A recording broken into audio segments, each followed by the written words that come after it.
नमस्कार, top 10 bulletin देख रहे हैं आप। मैं हूं आपके साथ पद्मा कुलदीप। राज्यसभा में आज भी जबरदस्त हंगामा, सोमवार तक कार्यवाही स्थगित। लोकसभा में बोले राजनाथ सिंह, कहा संविधान किसी पार्टी की देन नहीं, ये राष्ट्र बनाने का रोड मैप है। लोकसभा में सत्ता पक्ष पर भड़की प्रियंका गांधी, कहा आज एक ही व्यक्ति को सारे संसाधन दिए जा रहे।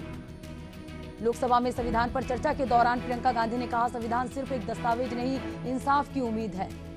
मल्लिकार्जुन खड़गे का राज्यसभा में धनखड़ पर पलटवार, कहा आप अगर किसान है तो मैं मजदूर का बेटा हूं। राज्यसभा में विपक्ष के हंगामे पर बोले उपराष्ट्रपति धनखड़, आप लोगों ने संविधान की धज्जियां उड़ाई। सुप्रीम कोर्ट ने अनशन पर बैठे किसान नेता डल्लेवाल के खराब स्वास्थ्य को लेकर जताई चिंता। तमिलनाडु में मूसलाधार बारिश, चेन्नई में हाई अलर्ट जारी, स्कूल बंद। दहेज कानून के दुरुपयोग को रोकने के लिए सुप्रीम कोर्ट में दायर की गई जनहित याचिका।